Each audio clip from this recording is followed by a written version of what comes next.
ውድ ኢትዮጵያውያን ይህ የብልጽግና ሐሳብና ድምጽ ለእናንተ ነው። ኢትዮጵያ የረጅም ዘመን ጥንታዊ የመንግስት ባህል ያላት ሀገር ናት።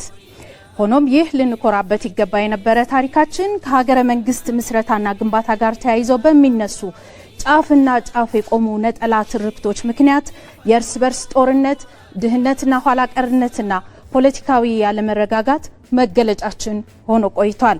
በዚህም ክብርና ነጻነትን በደም የገነባች ሀገር የተረጋጋ ዴሞክራሲያዊ ስርዓት ለመገንባት ተስኗት መበልጸግ መልማት አቅቷት ኖራለች። ብልጽግና ፓርቲ ይህን ቁስል እና የዘመናት ህመም ስብራትም ለማከም በጽኑ እምነት ቆርጦ እየሰራ ነው። በኢትዮጵያ ፖለቲካ ውስጥ የታሪክ ሁነት፣ የታሪክ አተረጓጎም፣ የታሪክ ባለቤትነትም ሆነ የታሪክ ስነዳና አተራረክ የፖለቲካ ቁርሾ መነሻ ሆኖ ቆይቷል።